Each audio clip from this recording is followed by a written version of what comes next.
Hey everybody, Matt Hartman here again for Drunkard's Walk. Thanks so much for listening again this week, and a big thank you to Jesse L.E. for our theme music and Nick Harmio for our artwork. Well, if you nominated us for Best of PGH on the Pittsburgh City paper, thank you so much for doing that. The top 5 nominees in each category will come out on July 22nd, and you'll have a chance to vote then. So keep an eye out for it, and maybe you'll be voting for us. Who knows? And hey, here's something else that you can do. Why don't you go check out Escape This Podcast? It's a fantastic podcast. We had the hosts of Escape This Podcast, Bill and Danny, on as guests this season, also last season as well. They actually walked with us last season, and now we got to be on their podcast, Escape This Podcast. It's called Plum Out of Luck. That's the name of the episode, and you can check that out at escapethispodcast.com or wherever you listen to your podcasts. Go check it out, listen to this, give us a rating or review, give us a topic suggestion for next season, and enjoy the show.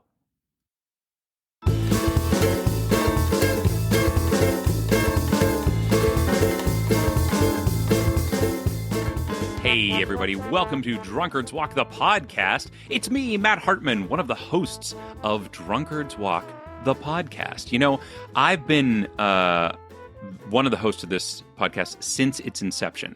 And I have to tell you that in all of those years that I've been one of the hosts, there's one constant, there's one thing that has stuck with me the entire time, no matter what I have tried, no matter who I have talked to, no matter whose advice I have taken or whose advice I have refused, there's one thing that has remained the same. And that is the co-host and other host of Drunkard's Walk, Jethro Nolan. How's it going, Jethro? Oh, it's great, Matt. And I want to thank you, by the way, because I know that numerous people have counseled you to get rid of me and replace me with somebody smarter, nicer, better, more competent, more conscientious, more generous, just a decent human being. And you've turned them down at every turn. And you've kept me despite the fact that I am a cretinous ogre and a horrible human being. And I really appreciate that because I will not change for anyone. No. You made that very clear. And honestly, you shouldn't. You know that? Because you should hold to your convictions, and you shouldn't change for anybody. To thine own self really be true. Yes. As Polonius said. And by the way, Polonius? No. Polonius that was Shakespeare that said that, not Polonius. No, it was... So Shakespeare wrote the play, but the character who said it was Polonius. And if you'll notice, Polonius says that in a litany of advice to his son Laertes. But throughout the entirety of Hamlet, Polonius completely contradicts all of the advice he gives to Laertes to show that he's a hypocrite. Now, I'm not saying that means Polonius deserved to be stabbed behind a tapestry by Hamlet, but because he thought that Polonius was King Claudius. But you know what? My thoughts on Hamlet are well known. They're part of the record of this podcast. And so well known. Yeah. If you want to know more about what I think about Hamlet and the other plays of Shakespeare, you can listen to the Drunkard's Bard, which is our spinoff podcast where I just opine about Shakespeare. Yeah, we've been doing a rewatch actually, and we go through each act of each play actually, because if you went through just each play, it'd be over too fast. So we go through each act, and we kind of go through. We play it back. We do some clips here and there from the original productions. And the next episode is really great. We're doing As You Like It, Act 3, which of course starts with Duke Frederick, who is really eager to make sure that his nemesis is banished from the king. I don't want to give too much away, but you're just telling people what they already know, Jethro. I mean, come on. There's no.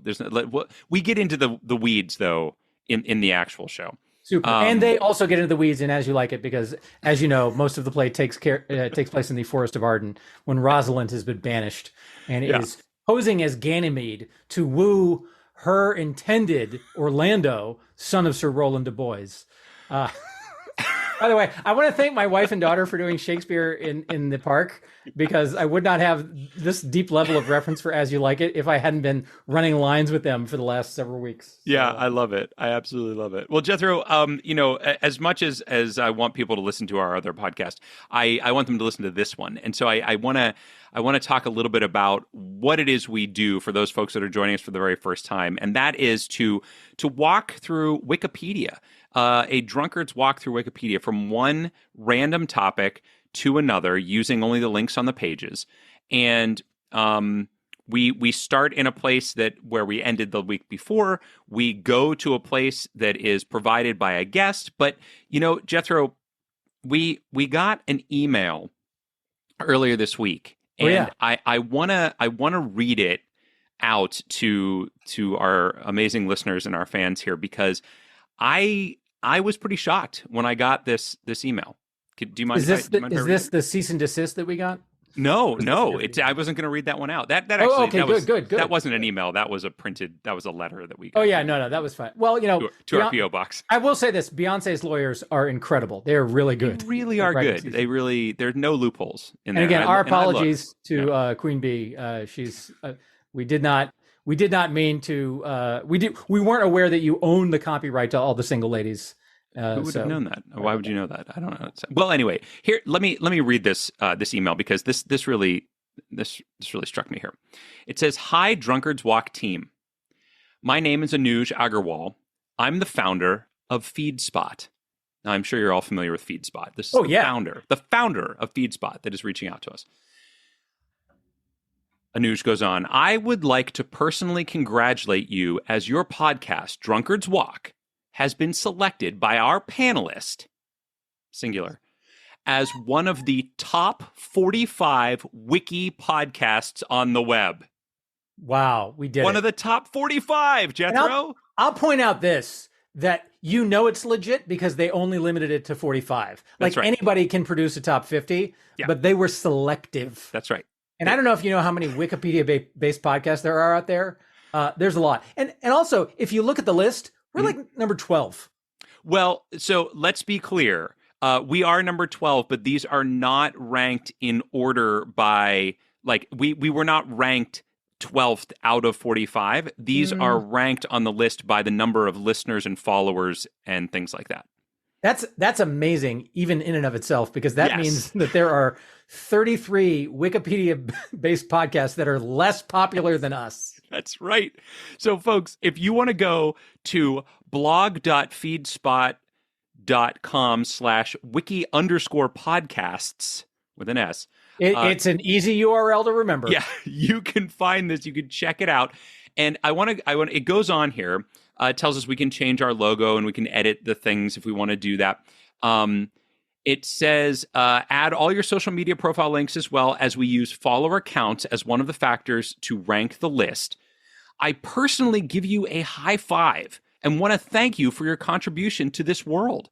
This is the most comprehensive list of top 45 wiki podcasts on the internet, and I'm honored to have you as part of this. I don't know, Jethro. I mean, can you be more honored than we feel right now? Because I don't think so.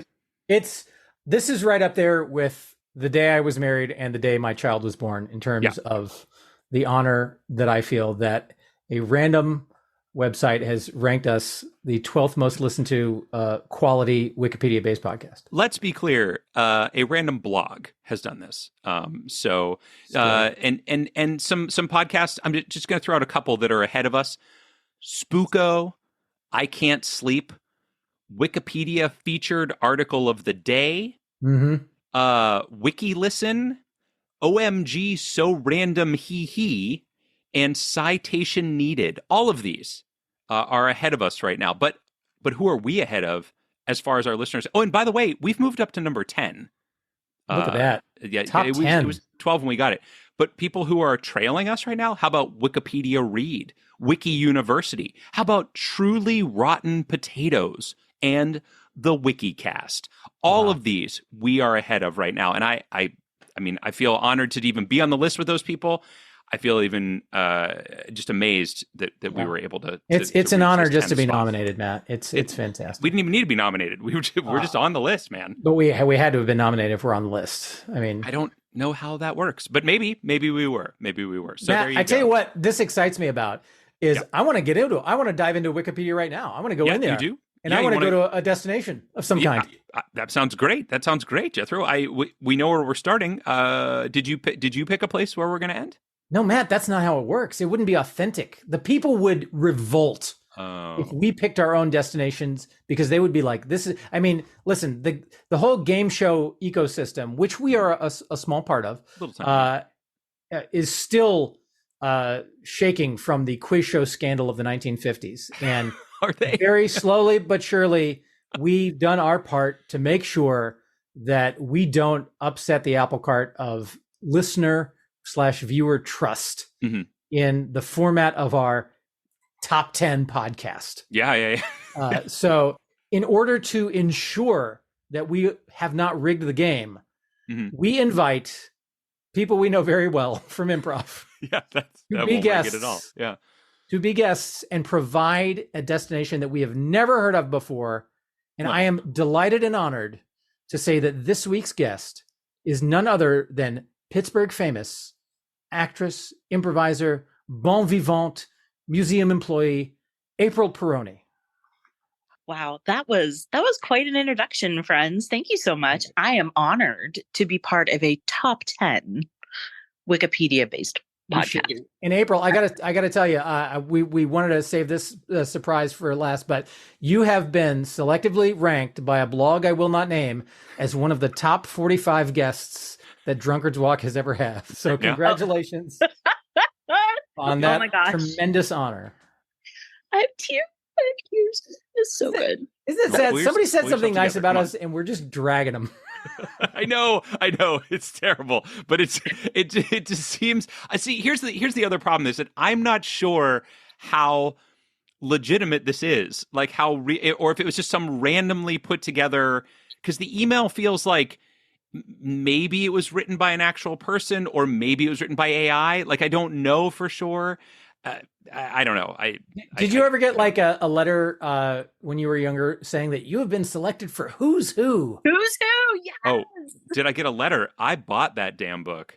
You bought it? Oh yeah. You sucker! It's the only thing I was ever going to get listed in. Come on, I needed a copy of that thing.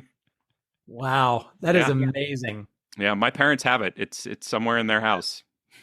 Did it have a bunch of other gullible people who got tricked into buying a book because it had their name? Yeah, it sure did. But boy, I mean, what a racket, man. That was a great, like they knew exactly who they were marketing to also. Like I was absolutely that kid who was like, I'm good at things. Nobody seems to think that. These people do?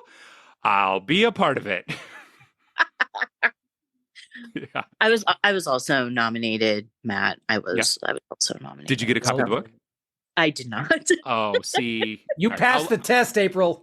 You passed. I'll look you up. I'll see if you're in there. Maybe you're still listed. I think they only print the names of people who bought it. Oh, is that right? Oh. Yeah, if you put out the money, your name is going to be printed in there. And so and then it becomes a list of gullible marks to whom you can profit your snake oil.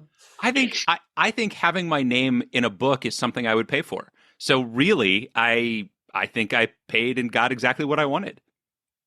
That is a great positive way to look at it. I really love that for you. I love that for you. Thanks. I love that for you. Incredibly patronizing. Thank you. I love that for you is like the northern version of bless your heart. It is, but we're not supposed to give away our secrets.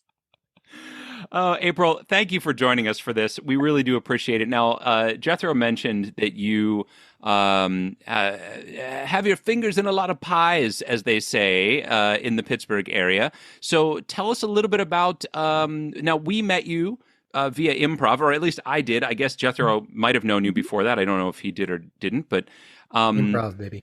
So tell us a little bit about when you're not doing improv, what other things are you up to around these parts? Sure. So when I'm not doing improv, I work for Carnegie Museums of Pittsburgh. I've been there for the past it'll be 23 years in August. Congrats. Yeah, thanks. And then I also do a lot of community theater around the area. So that's kind of a passion of mine. It's what my college degree is in. It's how I keep my my mental balance. I can't even say it with a straight face. But the nice thing about community theater is you're very rarely the most crazy person in the room. Exactly. And the drama sometimes behind the stage is much more compelling than the drama that's happening on the stage. Right. So Apryl, I have a question for you. Yeah. What's your juiciest community theater morsel story? Oh. You don't have to share names, and I wouldn't worry, they're not listening anyway. I am. If it's Beyonce involved, don't mention her. Because don't mention Beyonce. We're gonna get in trouble for that. No. Well, I am not a single lady, so we'll be okay. There you go. So I think just something that happened to me. That way, I'm not dragging a whole lot of people through the muck and the mire. Is when I did A Christmas Carol, I played Mrs. Fezziwig, and I did not have my costume until opening night. Whoa. Yeah. So that was and my training as an improviser kept me level-headed and cool, and I was ready to go out in my flannel and hoop skirt with nothing over top of it. I was like, I will own it. People will get it. Mrs. Fezziwig can be that crazy eccentric woman. But I did not have to do that because I did have it on opening night. There is video somewhere of me. I had to have another person like put me into the costume. It was like ridiculously large, and it takes a village to raise a Mrs. Fezziwig. It really does. It really does. Yeah. So so that's off the top of my head. That was a little stressful, but that's fairly mild as community theater trauma goes. Matt, do you have any experiences of that in that category? Yeah, I do, but all the ones I'm thinking of are not ones that I want to relay to the world. So. Right. Remember that other conversation we're going to have off okay, fair enough. We're going to add it to that. Yeah. We have another podcast that's the three of us. It's Matt, Apryl, and I, all dishing theater goss, where all of our voices are disguised. Like, remember like Inside Edition when they would have an anonymous informant and their voice would be changed, so it was like it's just that, so you can't even tell who's talking. Yeah, it's just that it won't be. People will not be able to tell by my ridiculous laughter that it's me. No way. They don't. So I did a lot of community theater in college, and I was not part of this production, but the theater that I did a lot of work at did a production of a show called 10 Little Indians, which was an Agatha Christie play, which no longer goes by that name. No. Also, that's not even the first name that was horrible that they had to change. The first name was far worse. And whatever word you're thinking that replaced Indians, it's worse than that. Wow. Oh yeah, don't even look it up. It's terrible. But it's now called And Then There Were None. But that's what the book was originally called. The play was called 10 Little Indians, but the book was originally And Then There Were None. Okay, well, there was a different title, and no, I'm saying the play was the one that had the problematic titles. The book itself never had the problematic title, apparently. I don't know about that. We'll have to we'll get our fact checkers right on it. Anyway, all right, we'll check it out. So there was a production of that a woman who was during the summation scene where the detective says all the stuff that's going on, she went completely off script and just unloaded all of the personal vehement stuff, like and held court for like 10 minutes on stage during an actual show, talking shit about everybody, and was almost certainly drunk when she did it. And it's one of those things where, God, I wish I was there. I'm sure it would never live up to the stories I heard about it, but it's one of those things that like only in community theater do you see that stuff happen. So I did think of one story that I can tell, and it wasn't actually community theater. It was during college. I was in a African American theater class, and I was one of the few white guys in the class, and we did the show No Place to Be Somebody, which if you're not Charles familiar Gordon. Yes, yeah. And so he was a professor at Texas A&M while I was there. Well, I met him. So there you go. Yeah. So there is a role for a white guy in that show, and I got to do it. And it's the villain, probably. He's kind of no, he's not really the villain. He's just kind of like he's kind of the assistant to like the main guy, and he's kind of just helps out around the bar or whatever. Yeah. And so I'm in the show, and I don't have a lot of lines, I don't have a lot of parts and whatever. And so I was on, I do a scene, I go off, and I've got a long time where I don't have to do anything. And so I'm just kind of wandering around. I'm not really paying attention to what's going on stage because I know I don't have to be on for a long time. And somebody runs down the hall and finds me, and they're like, "You got to get back there." And I was like, "What are you talking about? I'm not on for another whatever." And he was like, No. He's calling for you on stage. Like, you have to go on. Like, your character has to go on. And I was like, "What are you talking about?" And they were like, "You got to go on." So I go in, and the main character is bleeding.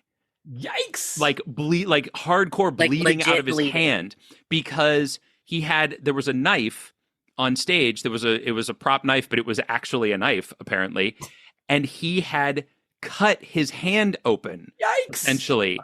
And so he was calling for me because I was the only other person who was supposed to be in the bar to come on and help him.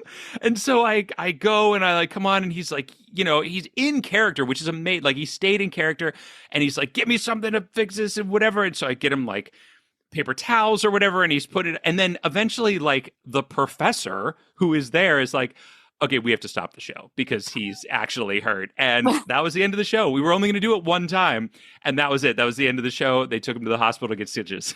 Oh, wow. Wow. Yeah. That's incredible. I think we could have a whole other like podcast of community and college theater antics. Run amok. Yeah. Oh, yeah. That is a rich and think of all of the theater people who would listen to that. I know. And love to hear the hot goss about Oh my gosh. Yeah. Yeah. I feel like we could have an entire season with just Connor McCandless. Oh my gosh, right? And not only would it be factual and fantastic, but it would be hilarious. It would just be so hilarious. All right, clearly we have our next project. There we go. All right, write it down. Let's get it on the books. We'll call the home office, and we'll get it on our network. And speaking of next projects, Apryl. We've got a project here where we have to find a place we're going in Wikipedia, and I'm hoping you brought us a delicious and delightful destination that we can find our way to. Well, speaking of college, I am, we talked a little bit about before we started recording that I am also an avid reader, like Matt's fabulous wife. And for a very long time, I only read fiction. When I was in college, I took a class called Intro to Nonfiction, and mostly I took the class because of the professor. He apparently won a bunch of money on Jeopardy and was like this most amazing professor of all time. So I'm like, okay, I need an English credit. Let's just take it. And throughout that semester, we read books that were written in, at the time, they were called the new nonfiction. And so Fear and Loathing in Las Vegas was one. One that particularly stuck with me was The Hot Zone by Richard Preston. Yep. Which, back in 2020, I was like, oh my God, don't anybody read that right now. But another one that I wanted to talk about that has really stuck with me is called In Cold Blood by Truman Capote. Ooh. Yes. And so that got me on a little bit of a rabbit hole of not only, revisiting that book because it was very impactful, but kind of, in his life, Truman Capote had this rival, author and all these fantastical things. But your journey today is going to be the Clutter family murders. Oh, okay. So not the book. Is that the murder case that In Cold Blood was based on? Yes. So In Cold Blood was published in 1966. And those murders had taken place obviously before that. So yes, that is weird if they took place after it. Yeah. No, yeah, right. Um, so yeah, the Clutter Family Murders is your destination today. That's amazing. Yeah. Like, and In Cold Blood, if memory serves, like created the genre of like true crime. Right. Like, Yeah, it was hugely impactful if memory serves. Exactly. And I, as I was talking about, this experience tonight with my husband, he was helping me narrow down like what I wanted to talk about. And I said, if I think about, I love true crime stuff. I love to read about it or watch about it or whatever. And that really, if I think about it, that's what really got me hooked into that. And to also know, right, like that nonfiction can be written in a way that someone like me, who is just a fiction person, can like read it and enjoy it. So yeah, the two books that stood out to me that semester were in Cold Blood and The Hot Zone. So I went down the rabbit hole, and yeah, your destination is the Clutter Family Murders. That's fantastic, because I am like the opposite of you. Like, I read nonfiction exclusively. Okay.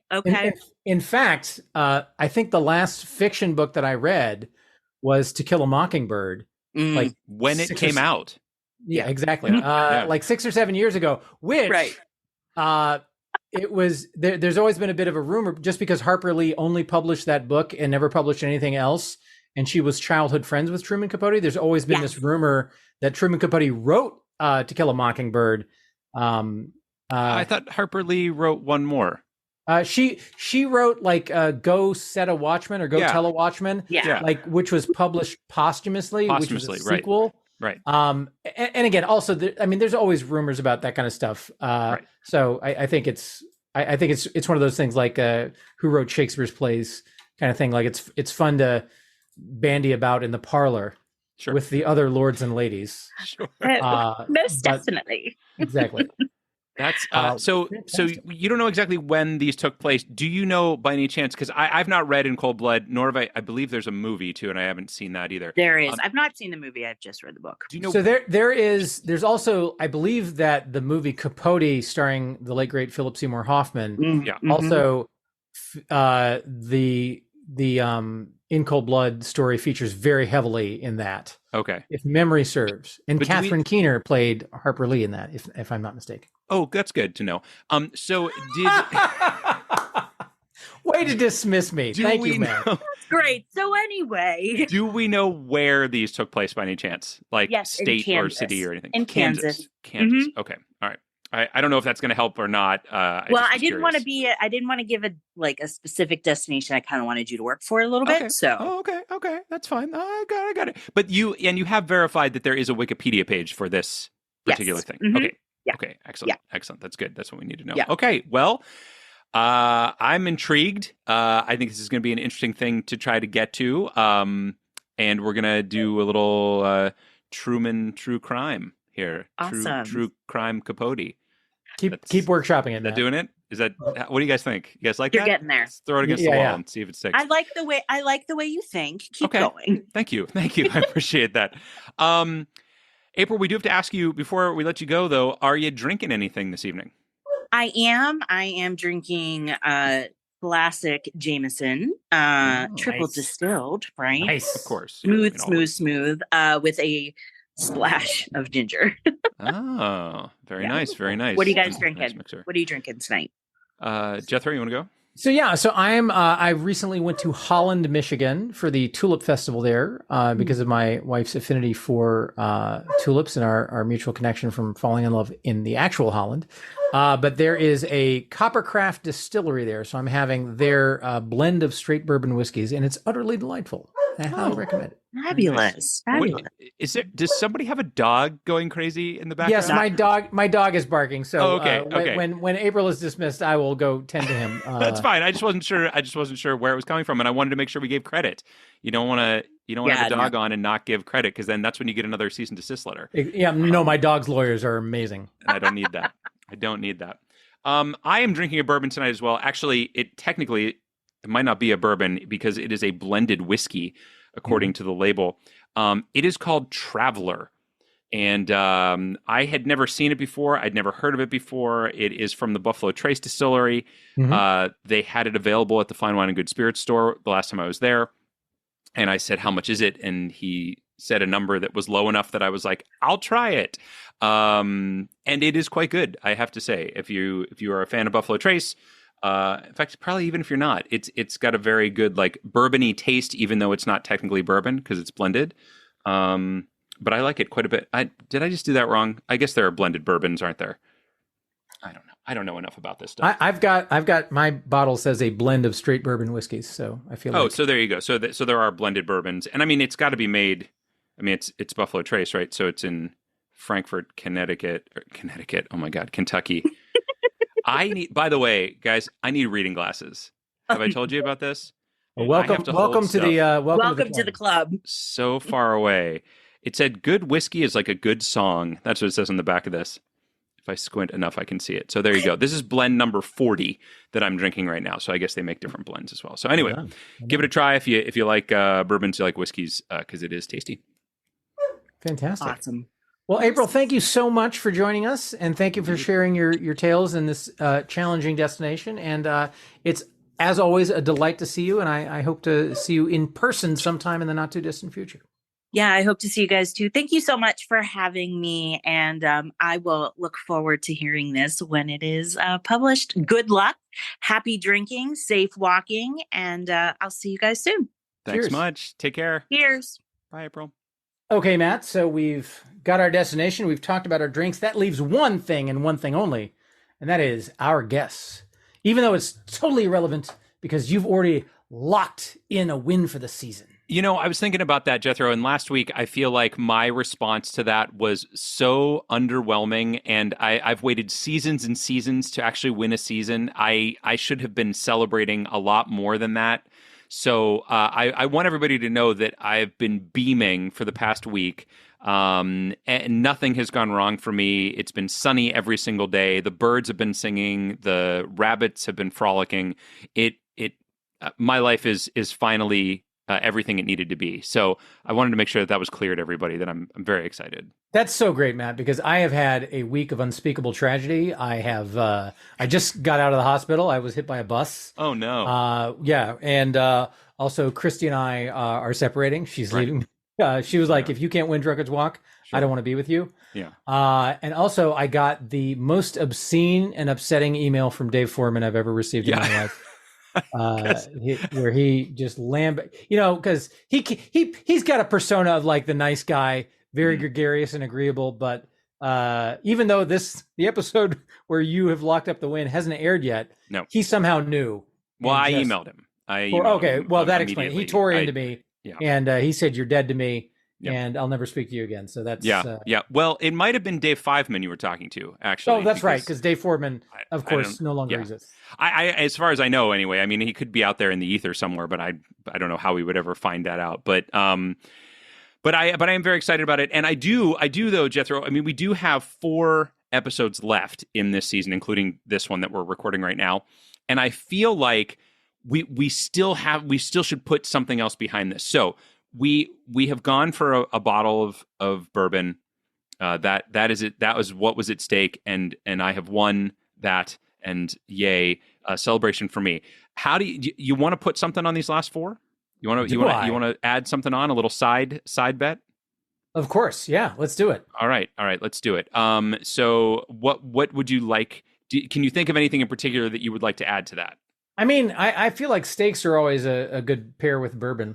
But I'm open to whatever else if you've got something else. That sounds great. That sounds great. Let's do that. Let's do a nice meat of some kind there. The steaks are steaks.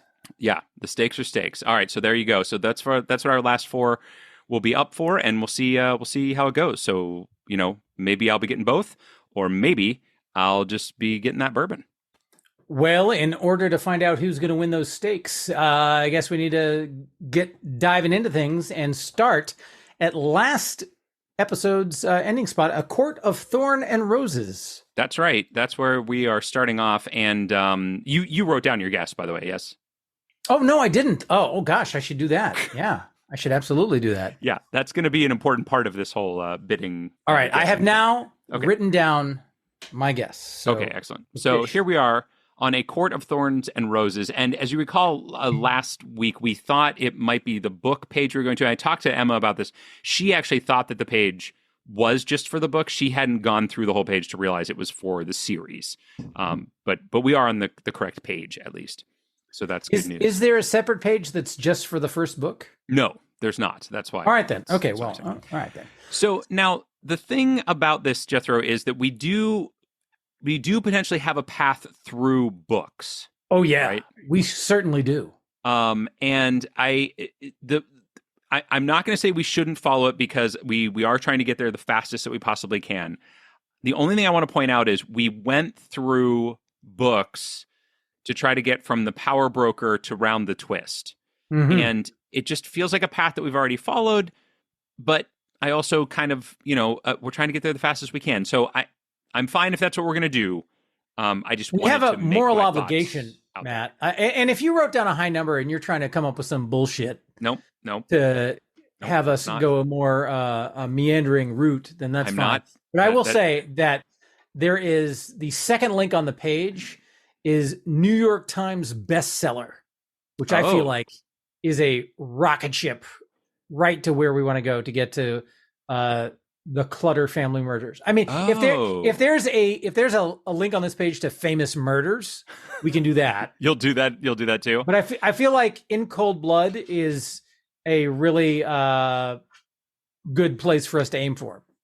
Okay, and that was on the New York Times bestseller list, is what you're telling me? I have no idea if it was, but we can get deeper into the heart of publishing. And if New York Times bestseller didn't have In Cold Blood on it, I'm pretty sure Truman Capote is not too far afield from New York Times bestseller list. Yeah, that is probably true. I do note there's a categories list. I don't want to go to that, but there's censored books down at the bottom. But I don't want to go to a category. I was just looking to see if there was another path that could be just as fast, but wouldn't actually be the book one. I do see American Library Association, which again takes us through books.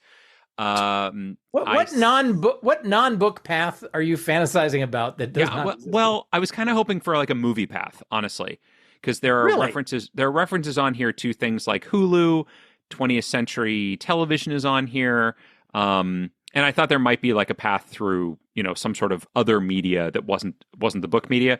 It doesn't look like there is. I don't think there is anyway. But if you see something that jumps out at you, I'm happy to do it. But I think you're probably right. I think New York Times bestseller is going to be definitely our quickest path, despite the fact that it's book to book and.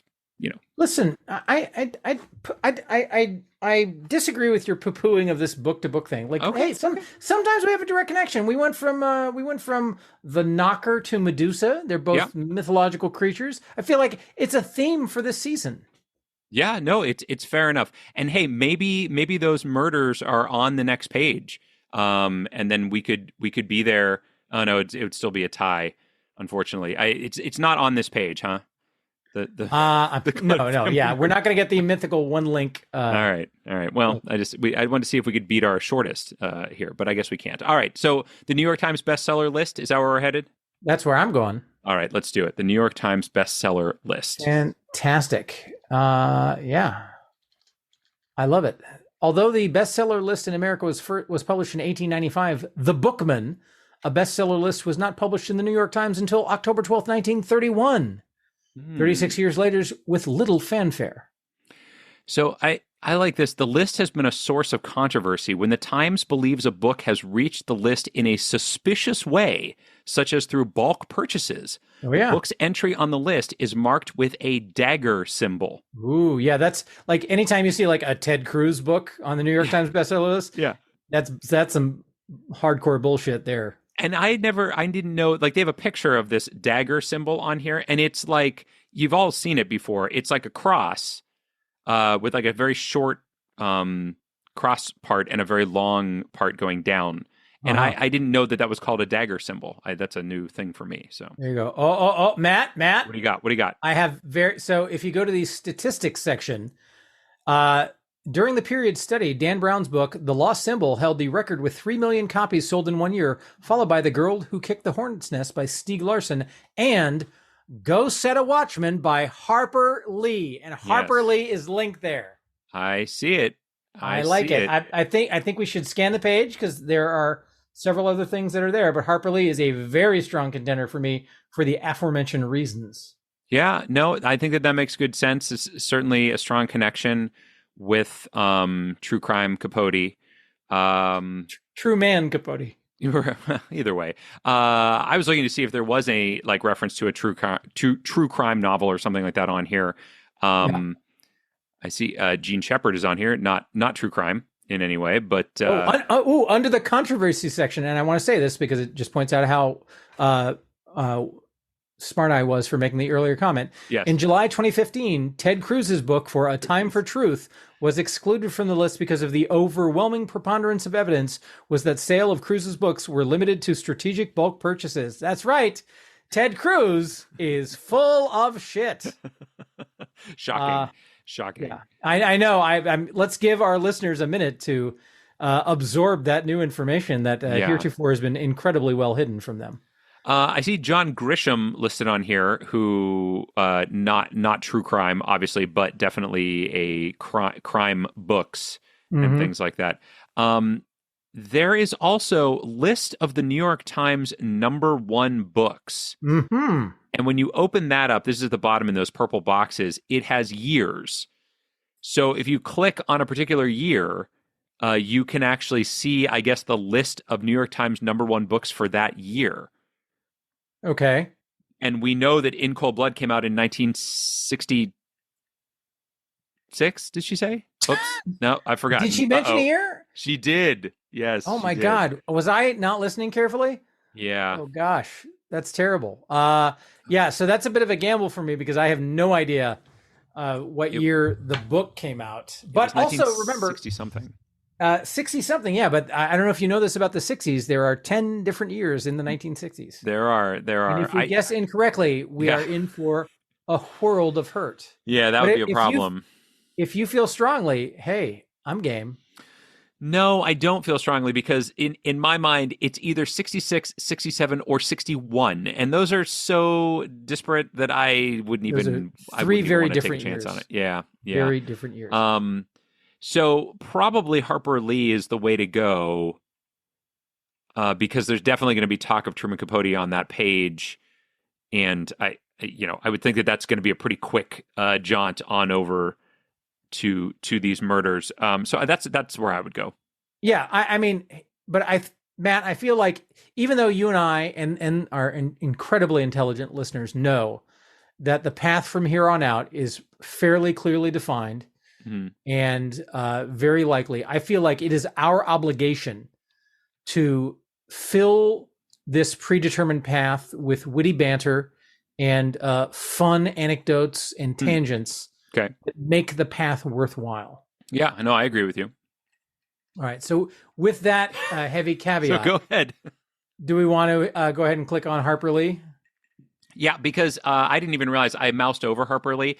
I didn't realize that she assisted Truman Capote in the research of his book In Cold Blood. So we're going to be in some good. I think it might be on this page. But it did come out in 1966, as it says here on the Harper Lee page. Hey, that was one of the 3 years in the 60s that you listed. It was the first one I said. I would like to point that out. So I should have. But gone you with listed my gut. 3 of them. I know, but I should have gone with my gut. Well, my indeed, gut you should would have known. I will say this though, and it's funny because In Cold Blood is listed here, which is obviously the link that we're going to click on. But for those who are not familiar with Truman Capote's cinematic work, so two fun facts about Truman Capote. Number one is he wrote a series of short stories called Children on Their Birthdays. And they made a film of those short stories. And do you know who the casting director for that film was? No. How would I know that? So the casting director for that film was a woman named Jane Alderman, who was a casting director out of Chicago. Oh, do you know how did I not know that? Do you know who Jane Alderman's casting assistant was during that time? Was it you? No, it was my wife. Oh, Christy Entwistle was the assistant to the casting director for that film. Yeah. So I have strong Truman Capote connection. I've never seen the film, not even once. But yeah, Christy is connected. They're like 2 degrees separated from Truman Capote. Huh. And the second anecdote I want to say is, I don't know if you've ever seen the movie Murder by Death. Yes, I have seen that movie. My friend and your friend, our friend Mike McBurney, is a very large fan of that movie. So it is a tremendous. So Murder by Death was written by a little known playwright and comic artist named Neil Simon, and it featured. It is basically like, what if all the great fictional detectives spent one weekend in a country mansion solving a master criminal's murder. Right. And so you've basically got famous actors playing a copyright friendly version of famous detectives. So you have, rather than Sam Diamond, you have Peter Falk playing Sam Spade. You've got Eileen Brennan as his assistant. I think it's the other way around, but yeah. Oh, sorry. Yeah, I misspoke. Well, the good people at Coppercraft Distillery have packed quite a wall. they're doing their job. Yeah. You've got somebody playing, I can't remember the actress's name, but somebody playing Jessica Marbles instead of Jessica Marples, to bring it back to Agatha Christie. You've got David Niven and Maggie Smith playing Dick and Dora Charles instead of Nick and Nora Charles from the Thin Man series. Right. You got Peter Sellers playing Charlie Chan clone. Yes. Hasn't aged well. It's racially inappropriate. Yep. But and who else? God, I'm trying to think. You've got James Coco playing a Hercule Poirot knockoff. But it is, and you have Alec Guinness playing the blind butler, and the master villain who brings them all together to solve this crime was played by the actual Truman Capote. But I don't think I knew that at the time that I was watching it.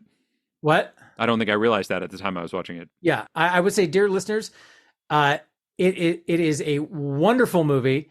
There are a lot of incredible jokes. There are a lot of very dumb jokes. Who else? Who's the guy from Pig? The actor who played the shepherd in Pig. I have no idea. I don't even know what Pig is. Pig is. I'm sorry, not Pig. I'm thinking of the Nicolas Cage movie Pig. I'm thinking of Babe. James Cromwell. James Cromwell. Yes. Yeah. So James Cromwell is the Hercule Poirot's driver. Yes. It's such a good movie. I love it so. There are parts of it that have not aged well at all, but I hope that you can see past that and judge it from the context in which it was made. It is a delightful film, Murder by Death.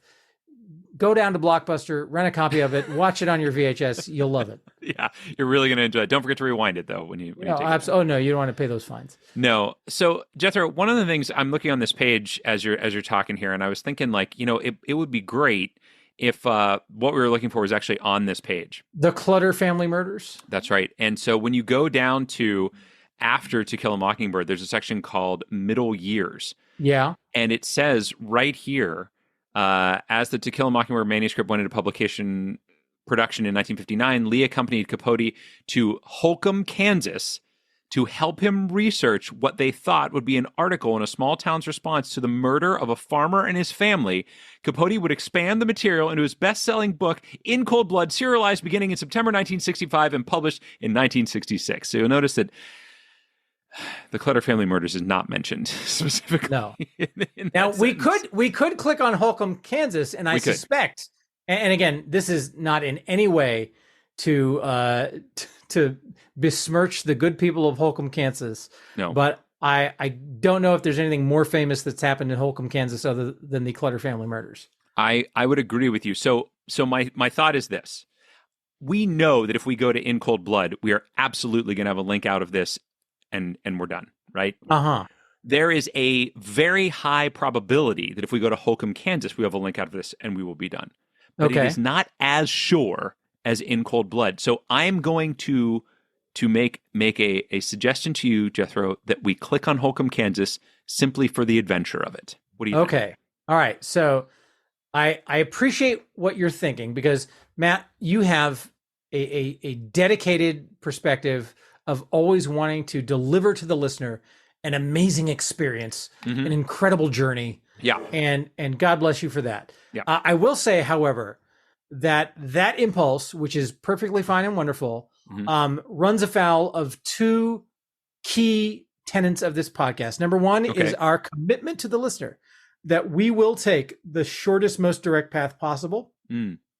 So putting a certainty by the side for a probability, even though it's a very high probability, feels like it's a violation of that. And also, there is a long-standing canonical belief in this podcast that going the geographic route is cheap and easy.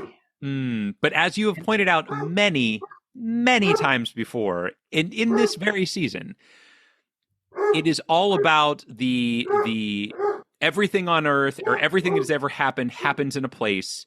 It's all geographical, and it is all about the specificity versus the generality. And the more specific it is, the less of a cop-out it is. And Holcomb, Kansas could not be more specific. That is true. That is true. Let me throw you another curveball. All right. So, and again, I apologize for my dog barking in the background, but I'm not going to pause the podcast for a third time to tend to their needs. What are you talking about? We haven't paused at all for that, Jethro. Oh, that's right. So if you scroll down further, under fictional portrayals, it mentions how Harper Lee was portrayed by Catherine Keener in the film Capote. Now, that's good to know. If what we want to do is roll the dice on adventure and not go a geographical route, we could click on Capote because that film is all about the writing of In Cold Blood. And I feel like that way we maximize the is it there, is it not there, that we wouldn't get if we clicked on In Cold Blood directly, but we also avoid the long besmirched geographic route, which we hate for reasons that are too numerous to articulate. I'll do it. I'm down. That sounds good to me. So fictional portrayals, click on Capote. Yep. Wonderful. And there it is. Capote film. Capote film in parentheses. And oh my gosh, Matt, do I have a shocking and surprising bit of news for you? Yeah, what is it? If you look at the section called plot, yes, it says in 1959, and then there's a link. Do you want to know what that link is for? I think I can see what it's for, Jethro, because I'm looking at the page right now. The Clutter Family Murders. That's it. There it is. To be honest, I should not say so joyously. It was a terrible, terrible crime, and people were killed. You shouldn't at all. But there it is. It is absolutely on this page, just as we thought that it may be. And we have found it, the Clutter Family Murders, which will be our starting point next week. So, folks, if you're into true crime and you'd like to hear more about murder, this is your chance. Come on back and find out some more about the Clutter Family Murders if you haven't read In Cold Blood already. But yeah, there it is. So I gotta just check real quick, Jethro. I'm gonna just go back real quick. I want to click on Holcomb, Kansas, and find out if it would have been on that page because I'm just also curious. Like, if that's not Holcomb, Kansas's claim to fame, what is? Yeah, and it is indeed on that page. Clutter Family Murders main article. Yeah, it takes you to the exact same place, and it really, the page is mostly about that, but it also includes climate and the census data and some education stuff and a notable person, Charles Plymell, a beat poet and publisher. Oh, who's not a big Charles Plymell fan? Yeah, I mean, everyone is these days. But there you go. We have found it. We have made it from a court of thorns and roses to the Clutter Family Murders. Bravo. So, hooray for us. So well done. A tragic event, but we have discovered it, and tragic events are nothing new to us. We have all kinds of tragic events as destinations. So I guess that's just par for the course. But Jethro, we have to talk about how we did on our guesses. Oh boy. And this, I have to, I believe, reveal first this time. So you'll see here that I have guessed 4. Wow. And that is the number that it took us to get here. Jethro, how did you do? Matt, I also guessed 4. Did you? Of course you did. And I feel like we have a level of trust where I don't even have to show you my piece of paper to prove that I guessed 4. Did you really not guess 4? Matt, are we friends? Do you trust me? Not with this, no. No, I mean, okay. Also, I should note that I mentioned that I had a bad week, right? You were all sunshine and birds and daffodils. Yeah, amazing. I was hit by a bus. Right. Yeah. And during my physical therapy, I in fact had to relearn how to write with my left hand because my right hand can only be used for drinking.